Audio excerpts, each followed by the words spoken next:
সম্মানিত দর্শক শ্রোতা ভাই বোনেরা, আসসালামু আলাইকুম। স্টক ইনভেস্টর বিডি চ্যানেলের পক্ষ থেকে আপনাদের সবাইকে স্বাগতম জানাচ্ছি। আমি আজকে আপনাদের সাথে ঢাকা স্টক এক্সচেঞ্জের প্রধান সূচক ডিএসইএক্স ইন্ডেক্স নিয়ে আলোচনা করব এবং আগামী কার্যদিবসটি শেয়ার বাজারে কেমন যেতে পারে এই বিষয়টি আপনাদের সামনে তুলে ধরার চেষ্টা করব এবং আলোচনার মাধ্যমে বুঝিয়ে দেওয়ার চেষ্টা করব। সো হ্যালো, আমি Yasin Shoaib, welcome to my channel.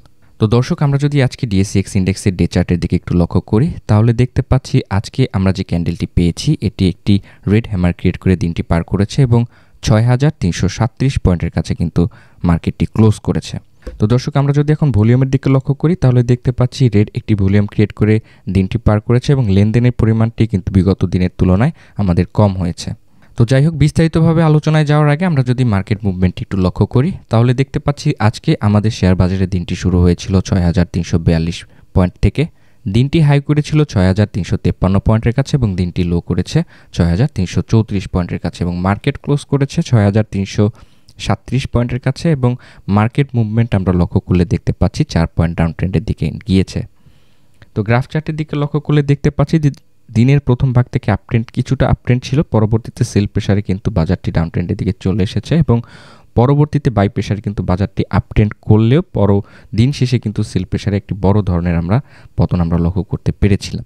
তো যাই হোক, আমরা যদি এখন ডিএসইএক্স ইন্ডেক্সের স্ট্রেংথ মিটারটি একটু লক্ষ্য করলে দেখতে পাচ্ছি ৬৯টি শেয়ারের দাম বেড়েছিল এবং দাম কমেছিল ১০২টি শেয়ারের এবং অপরিবর্তিত ছিল ১৮৬টি শেয়ারের দাম। তো যে সকল কোম্পানিগুলো আজকে আমাদের শেয়ার বাজারে প্লাস ইন্ডেক্স কন্ট্রিবিউট করেছিল সেখানে উঠে এসেছে Rupali bank, Midland bank, Reliance insurance, Green Delta insurance, মেঘনা insurance, Crystal insurance, Fuwang food, Continental insurance এবং পাইনিয়র ইন্স্যুরেন্স। তো একই সাথে যে সকল কোম্পানিগুলো আজকে আমাদের শেয়ার বাজারে মাইনাস ইন্ডেক্স কন্ট্রিবিউট করেছে সেখানে উঠে এসেছে Square pharma, Lafarge Holcim, Navana pharma, Emerald oil, Berger paint, Pragati life insurance, BSC, Orion infusion, Genex IL এবং জিমনেশিয়া। তো আমরা যদি এখন ডিএসইএক্স ইন্ডেক্সের সাপোর্ট এবং রেজিস্ট্যান্স লাইনটিকে একটু লক্ষ্য করি তাহলে দেখতে পাচ্ছি বর্তমানে আমাদের যে প্রথম সাপোর্ট লাইনটি রয়েছে এটি রয়েছে ৬,৩০৫ পয়েন্টের কাছে। দ্বিতীয় যে সাপোর্ট লাইনটি রয়েছে এটি রয়েছে ৬,২৩১ পয়েন্টের কাছে এবং তৃতীয় যে আমাদের সাপোর্ট লাইনটি রয়েছে এটি রয়েছে ৬,১৬৪ পয়েন্টের কাছে। তো আমরা যদি এখন রেজিস্ট্যান্স লাইনটিকে একটু লক্ষ্য করি তাহলে দেখতে পাচ্ছি আমাদের প্রথম যে রেজিস্ট্যান্স লাইনটি রয়েছে এটি রয়েছে ৬,৩৮৬ পয়েন্টের কাছে। দ্বিতীয় যে আমাদের রেজিস্ট্যান্স লাইনটি রয়েছে এটি রয়েছে ৬,৪৬৩ পয়েন্টের কাছে। তো দর্শক, সাপোর্ট এবং রেজিস্ট্যান্স লাইনটিকে ড্র করার পরে আমরা যদি একটু ডে চার্টের দিকে একটু লক্ষ্য করি তাহলে দেখতে পাচ্ছি যে আমাদের ক্যান্ডেলটি কিন্তু প্রথম সাপোর্ট লাইন এবং প্রথম রেজিস্ট্যান্স লাইনের মাঝামাঝিতে কিন্তু বর্তমানে অবস্থান করছে এবং আমাদের ক্যান্ডেলটি ৬,৩৩৪ পয়েন্টের কাছে এখানে কিন্তু একটি সাপোর্ট পেয়ে কিছুটা আপ ট্রেন্ডের দিকে আমরা লক্ষ্য করতে পারছি। তো আমরা যদি এখন আরএসআইটিকে একটু লক্ষ্য করি তাহলে দেখতে পাচ্ছি আরএসআইয়ের বর্তমান যে অবস্থা, বড় ধরনের একটি ফলডাউন আমরা লক্ষ্য করতে পারছি এবং আরএসআইটি বর্তমানে ৫০ পয়েন্টের কাছে অবস্থান করছে।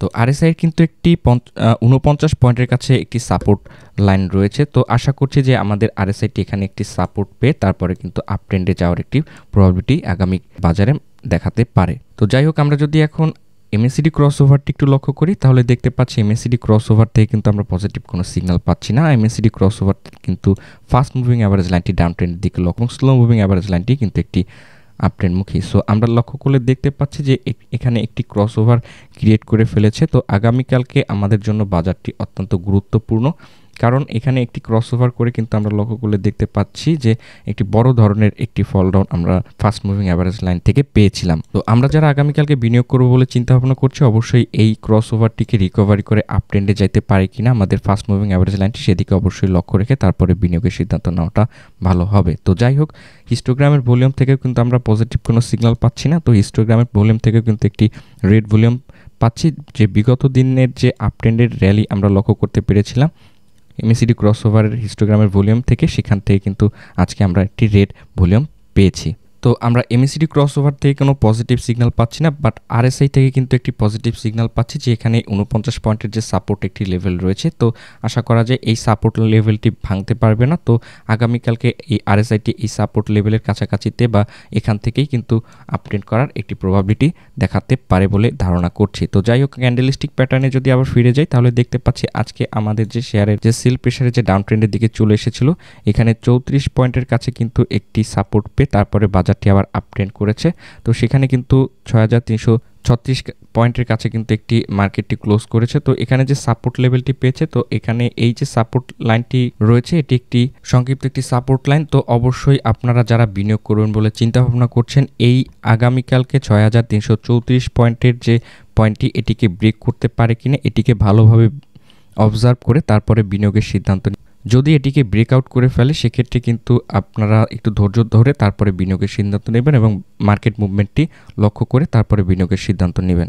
তো যেহেতু আমাদের এই ক্যান্ডেলটি সাপোর্ট লেভেলের উপরে রয়েছে, তো আশা করছি যে এখান থেকেই কিন্তু আগামীকালকের বাজারটি একটি ঊর্ধ্বমুখী বাজার আমরা লক্ষ্য করতে পারবো। তো আগামীকালকের বাজারটি নিয়ে বেশি ভয় পাওয়ার কিছুই নেই। তো আশা করছি যে আমাদের এইখান থেকেই আবার আপট্রেন্ডমুখী আমাদের বাজারটি করবে। আগামীকালকের বাজারটি ৬,৩৪৯ বা ৫০ পয়েন্টের পর্যন্ত কিন্তু একটি আপট্রেন্ডের র্যালি আমরা লক্ষ্য করতে পারবো এবং এই ৬,৩৪৯ পয়েন্টের যে রেজিস্ট্যান্স লাইনটি রয়েছে, তো এটিকেও কিন্তু ব্রেকআউট করে আপট্রেন্ডে যাওয়ার একটি প্রবাবিলিটি দেখাতে পারে বলে আমি ধারণা করছি।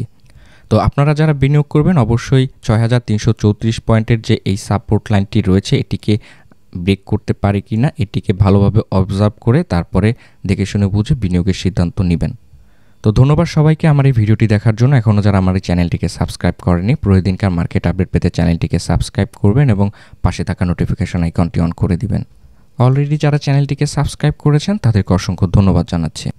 আপনার এবং আপনার পরিবারের সবার সুস্বাস্থ্য এবং মঙ্গল কামনায় ভিডিওটি শেষ করছি। আমার জন্য দোয়া করবেন এবং আমার পরিবারের জন্য দোয়া করবেন। আসসালামু আলাইকুম।